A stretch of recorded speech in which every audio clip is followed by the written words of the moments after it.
যারা দ্বিতীয় স্বাধীনতার কথা বলে তারা মুক্তিযুদ্ধকে খাটো করে দেখছে বলে মন্তব্য করেছেন বিএনপির স্থায়ী কমিটির সদস্য মির্জা আব্বাস। অপরদিকে জাতীয় নাগরিক পার্টির আহ্বায়ক নাহিদ ইসলাম বলছেন, ৭১ এবং ২৪-এর স্বাধীনতাকে মুখোমুখি দাঁড় করানোর চক্রান্ত চলছে। তবে সংস্কার ও বিচার ছাড়া নির্বাচন চাপিয়ে দেওয়া হলে তাঁর দল প্রতিহত করবে। সকালে জাতীয় স্মৃতিসৌধে শ্রদ্ধা জানাতে গিয়ে তাঁরা এসব কথা বলেন। বিস্তারিত জানাচ্ছেন সহকর্মী আরাফাত সিদ্দিকী, ছবি তুলেছেন সঞ্জয় মজুমদার। পবিত্র মাহে রমজান এবং ঈদের ছুটির আমেজ শুরু হওয়ার পরেও জাতীয় স্মৃতিসৌধ প্রাঙ্গণ লোকে লোকারণ্য ছিল। কার্যত বিএনপি, এনসিপি সহ বিভিন্ন রাজনৈতিক দলের নেতাকর্মীদের পদচারণায়। সকাল ৮টায় বিএনপির স্থায়ী কমিটির সদস্য মির্জা আব্বাসের নেতৃত্বে মুক্তিযুদ্ধের শহীদদের প্রতি শ্রদ্ধা জানাতে যায় দলটির অগণিত নেতাকর্মী। শ্রদ্ধা জানানো হয় বিএনপির বিভিন্ন অঙ্গ ও সহযোগী সংগঠনের পক্ষ থেকেও। পরে গণমাধ্যম কর্মীদের মুখোমুখি হয়ে মির্জা আব্বাস বলেন, বহু বছর পর স্বাধীনতা দিবসের প্রকৃত স্বাদ ফিরে পেয়েছে বাংলাদেশের মানুষ।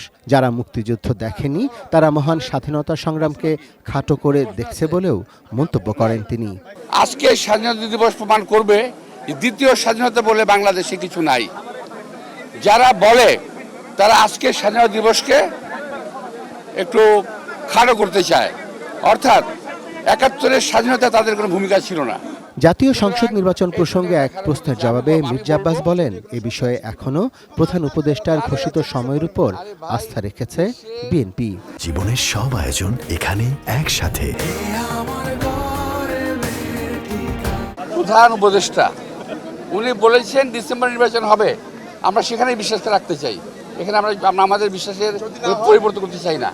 এদিকে সকাল ৮:৩০টার দিকে আহ্বায়ক নাহিদ ইসলামের নেতৃত্বে মুক্তিযুদ্ধের শহীদদের প্রতি শ্রদ্ধা জানাতে আসে ছাত্র জনতার গণ অভ্যুত্থান পরবর্তী সময়ের নতুন রাজনৈতিক দল জাতীয় নাগরিক পার্টি এনসিপি।